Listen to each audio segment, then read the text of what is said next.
Martin Luther, the great Protestant reformer, he put it this way: if we look at mankind in all its conditions, it is nothing but a vast, wide stable full of thieves. Now, even though this is true, though we've all broken the eighth commandment far more than we think, we still might be missing the point here. Yes, Luther is correct that we are a vast, wide stable full of thieves, but is that really the point of the eighth commandment, to make us feel guilty about how we steal stuff? Or is there a more important point behind the command? Here's what I mean. Why is it wrong to steal? What's the motivating purpose behind the command? And because stealing is wrong is not an answer.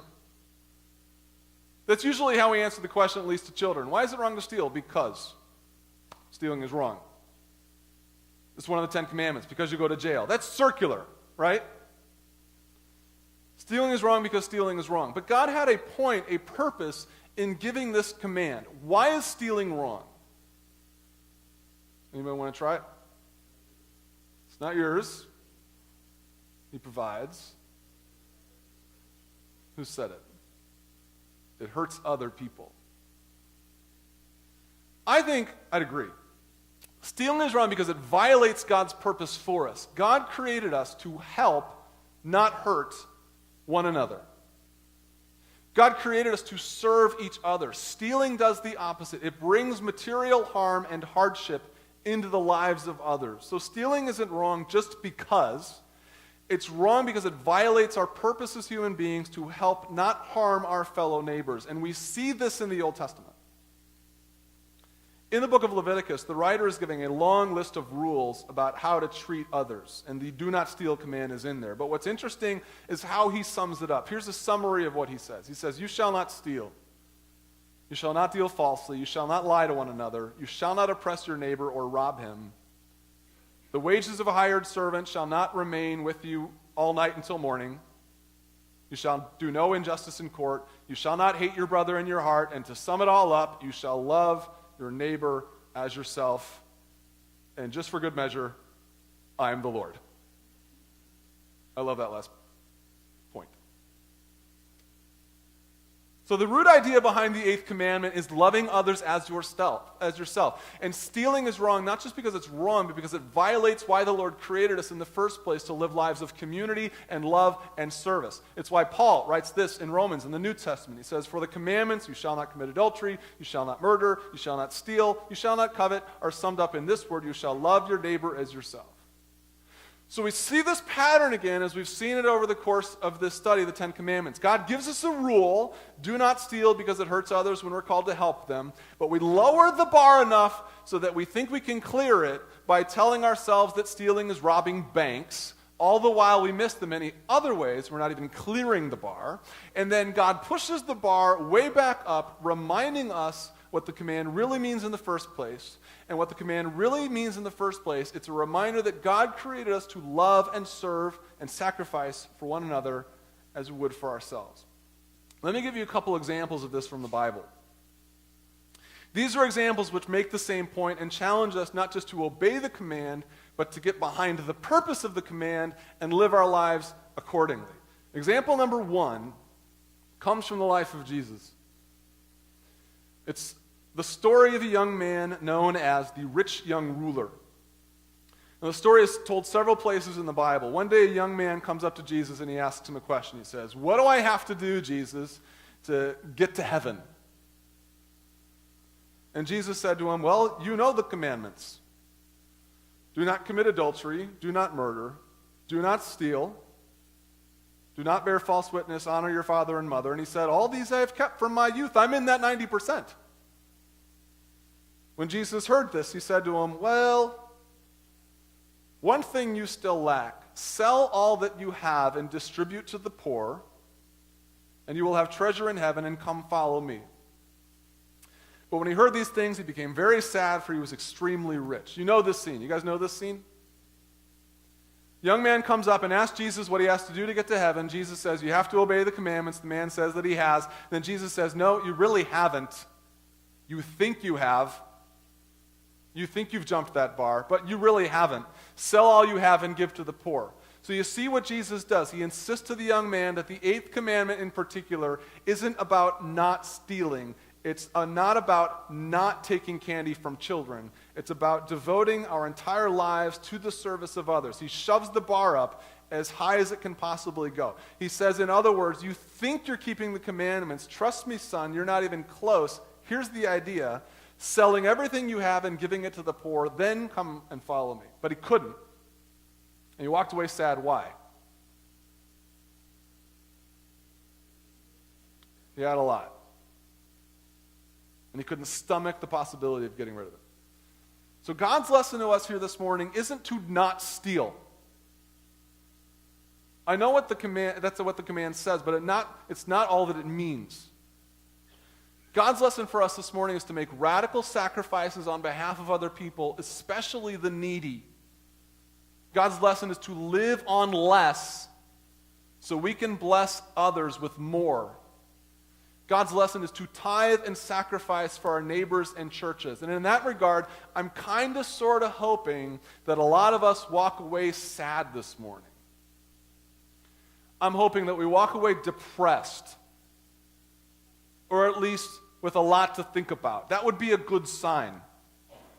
It would be a good sign that we heard what Jesus was telling us this morning. We walked in here happily enough thinking this was going to be an easy week. The eighth commandment, do not steal. Easy, right? Check. But not stealing stuff is not the idea. Are we giving to the poor? Are we making sacrifices for our neighbors, the less fortunate? Some of us will leave here this morning determined to do that, but others of us will walk away sad because we have a lot and we don't really want to. So that's the first example of the way the Bible pushes up the stealing bar. Here's the second example. In the book of Ephesians, the Apostle Paul is challenging us to live differently from the world. And in chapter 4, he writes this. He says, "Let the thief no longer steal, but rather let him labor, doing honest work with his own hands, so that he may have something to share with those in need." One more time. "Let the thief no longer steal, but rather let him labor, doing honest work with his own hands, so that he may have something to share with those in need." Let me make a couple points about this. First off, God's people are called to be hard workers. That's what Paul writes. We're called to labor, doing honest work with our own hands. Stealing from the government, from God, from libraries, is not the way to pay your bills. Not giving to God so we can pay our cable bill, not giving to God so we can pay our cable bill is a really terrible idea. But it's exactly the situation that Paul is describing here. If we want to live in the house we do or drive the cars we want, not tithing or skimping on taxes is not the way to do it. Living indefinitely off government assistance when you don't need to is not the way to do it either. Honest work is the way to do it. Second jobs, third jobs, education, job training. But the other thing I want to note here is why Paul tells us to stop stealing and work hard. What's the point? What's the big idea here? What does he say? What's the goal? Say it with confidence. So that you may have something to share with those in need. Not so we can buy a car, not so we can pay our cable bill, so we can share. This is the purpose of the eighth commandment. This is why God gives us jobs and money and the reason he created us in the first place. Not just to not steal, but to share with those in need. Let me tell you a quick sharing story. Michelle and I, my wife and I, try to live pretty modestly. We own a nice medium-sized home in a relatively cheap neighborhood and medium-priced cars and old furniture. Our love seat is so old, for example, that it's actually a love seat. Drew has experienced it. It sinks in the middle so that people fall into each other's laps. And when our small group comes over on Wednesday nights, unmarried people don't like sitting in it together because they end up cuddling. And it's just awkward for everybody. But one of the reasons Michelle and I live the way we do is so that we have money to share. We thought about buying a bigger and nicer house, but we wanted plenty of financial margin so that we could save and share. And with the money we're not spending on bills and debt and cable, we can give away, and not just to the church. This month, for example, we had some unused income and decided to share it with those in need. We didn't dole it out to the homeless or anything. Here's what we did. We fed hungry teachers. Michelle coordinated a big free lunch for the public school teachers across the street, right over across the street. We're grateful to these teachers. They taught our boys to read and add. Had less success with subtraction. And we're grateful to that administration who lets us use their parking lot every Sunday morning. Anybody parking in that parking lot? It's not yours. It's not ours. So Michelle got a whole bunch of district parents together from here at Rooftop to make soups and salads and desserts. She got gift cards for giveaways. She invited the church staff, other parents, over to mingle and chat over in the teacher's lounge for lunch. It took money.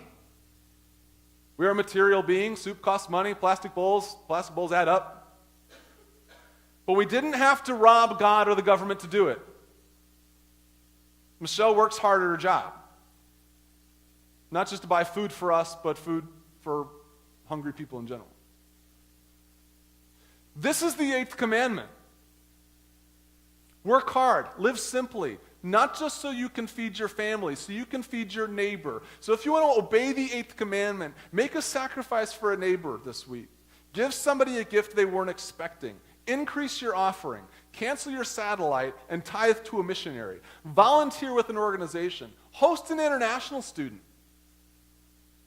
There's a couple of families here at Rooftop that have hosted international foreign exchange students over the past year at great personal expense.